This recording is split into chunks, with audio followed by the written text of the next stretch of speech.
ओम नमः शिवाय. शिवमहापुराण अध्याय 12वा.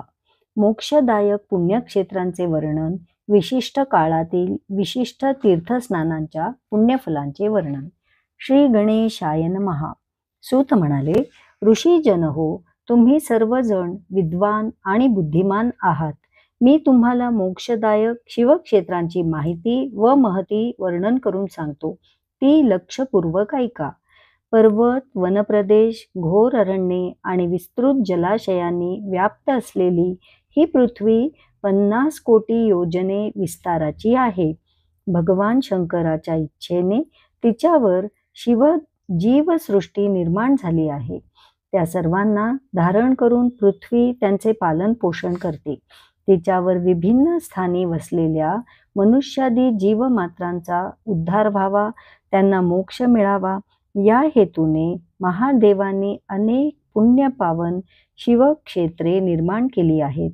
काही ठिकाणी ऋषी आणि देवतांनी वास्तव्य केल्यामुळे त्या स्थानांना तीर्थत्व प्राप्त झाले आहे. लोककल्याणार्थ काही स्वयंभू क्षेत्रेही निर्माण झाली आहेत. मनुष्याने या सर्व पुण्यक्षेत्रांबद्दल आदरभाव ठेवावा.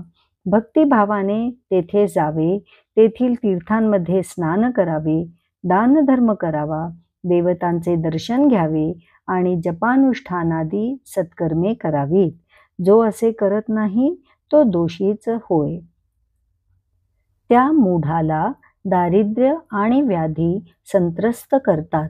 जो मनुष्य भारतवर्षात मरण पावतो त्याला तीर्थयात्रांच्या पुण्यप्रभावाने पुन्हा मनुष्य जन्मच मिळतो.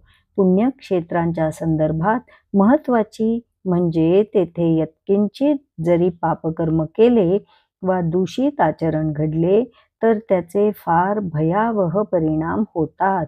म्हणून पुण्यक्षेत्री निवास करताना सूक्ष्मात सूक्ष्मही पापकर्म घडणार नाही याची प्रत्येकाने काळजी घ्यावी.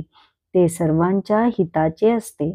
सिंधू आणि सतलज या दोन्ही नद्यांच्या किनाऱ्यावरील प्रदेशात अनेक पुण्यक्षेत्रे आहेत. सरस्वती नदी परमपवित्र आहे. तिचे 60 प्रवाह आहेत. या नद्यांच्या तटांवर वास केल्याने मनुष्याला शिवपद प्राप्त होते.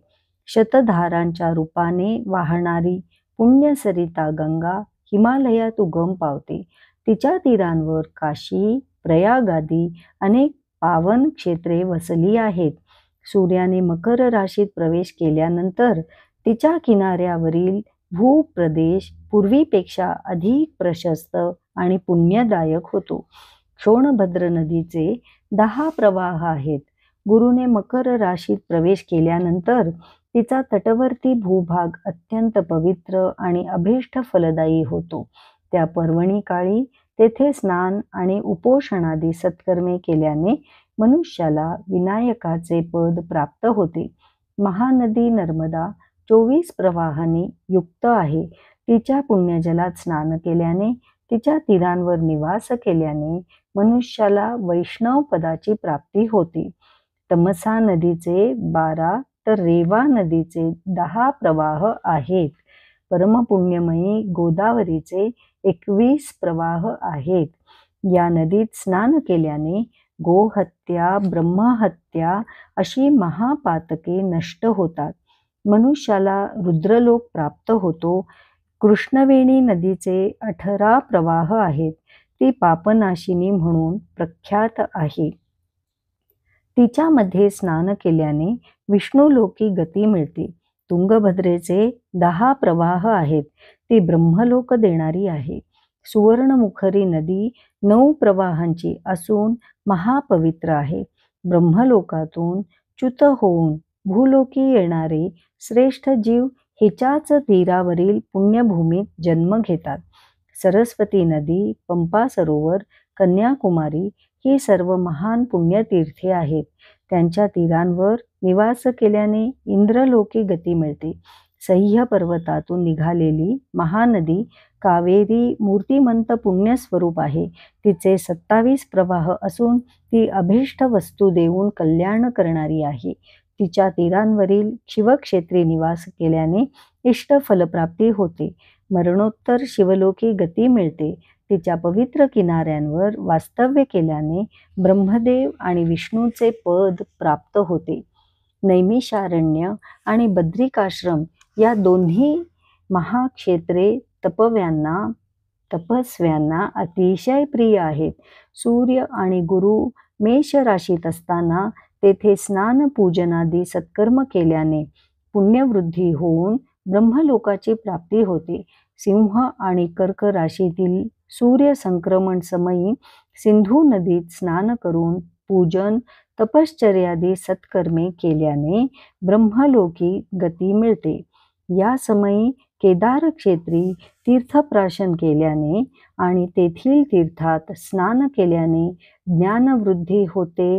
गुरु सिंह राशीत असताना सिंह संक्रांतीने युक्त भाद्रपद मासात गोदावरीत स्नान केल्याने शिवलोक प्राप्ती होते, असे भगवान शंकरांनी फार पूर्वीच सांगितले आहे. सूर्य आणि गुरु कन्या राशीत असताना यमुना आणि शोणभद्रा नदीत स्नान केल्याने धर्मराजाच्या आणि गणेशाच्या लोकात महान सौख्यदायक भोग प्राप्त होतात. हे श्रेष्ठ महर्षींनीही मान्य केलेले आहे. सूर्य आणि गुरु तूळ राशीत असताना कावेरी नदीत स्नान केल्याने अभीष्ट फलप्राप्ती होते, असे भगवान विष्णूंचे वचन आहे. सूर्य आणि गुरु वृश्चिक राशीत असताना मार्गशीर्ष मासात नर्मदेत स्नान केल्याने विष्णुलोक प्राप्त होतो.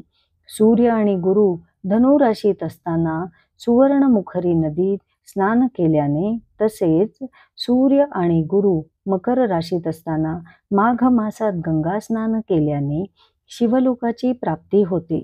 तो पुण्यात्मा कैलास, सत्यलोक आणि वैकुंठ येथील सर्वोच्च सुखे उपभोगतो. त्यानंतर त्याला आत्मस्वरूपाचे ज्ञान प्राप्त होते, असे ब्रह्मदेवांचे वचन आहे. माघ मासात आणि सूर्य कुंभ राशीत असताना फाल्गुन मासात गंगेच्या तीरावर पितरांसाठी श्राद्ध, तर्पण व पिंडदानादी सत्कर्मे केल्याने मनुष्याच्या मातृ-पितृ कुळातील पितरांच्या अनेक पिढ्यांचा उद्धार होतो. सूर्य आणि गुरु मीन राशीत असताना कृष्णवेणी नदीत स्नान करणे परमपुण्यदायक असते, असे ऋषी श्रेष्ठींचे सांगणे आहे. त्या महिन्यात पूर्वोक्त तीर्थांमध्ये केलेले स्नान इंद्रपदाची प्राप्ती करून देणारे असते. ज्ञानीजनांनी गंगा आणि कावेरी यांच्या तीरांवर वास्तव्य करावे. ही दोन्ही तीर्थे पापांचा तत्काळ नाश करणारी म्हणून प्रख्यात आहेत.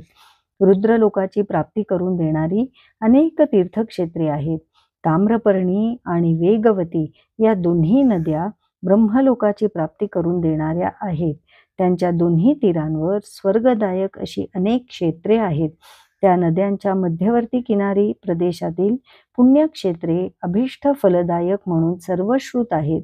विद्वान पुरुषांनी तेथे वास्तव्य करून आपले कल्याण साधून घ्यावे. जो मनुष्य सज्जन आहे, सदाचारपरायण आहे, जो दया, क्षमा, शांती यांनी युक्त आहे, त्यांनी पुण्यक्षेत्री निवास केल्याने अगणित पुण्यलाभ होतो. तेथे राहून दुष्ट दुर्जनांना मात्र काहीही साध्य होत नाही. पवित्र स्थानी केलेले अल्प सत्कृत्य महान पुण्यफल देते, पण तेथे केलेल्या किंचित दुष्कृत्याचे फार मोठे दुष्परिणाम भोगावे लागतात. जो मनुष्य पुण्यक्षेत्री राहूनच आयुष्य व्यतीत करायचे असा निश्चय करतो, तेव्हा त्याच्या पुण्यसंकल्पाने त्याची आधीची सर्व पापे जळून भस्मसात होतात.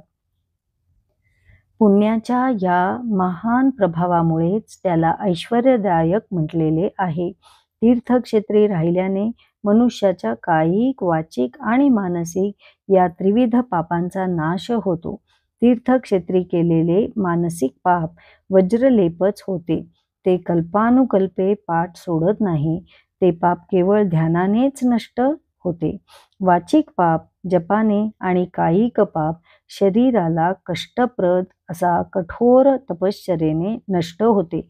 म्हणून ज्या मनुष्याला तीर्थक्षेत्री राहून शांती सौख्य प्राप्त व्हावे अशी अपेक्षा आहे, त्याने त्या ठिकाणी पापनिर्मुक्त राहावे, देवतांची पूजा करावी आणि ब्राह्मणांना यथाशक्ती दान द्यावे. अध्याय 12 समाप्त.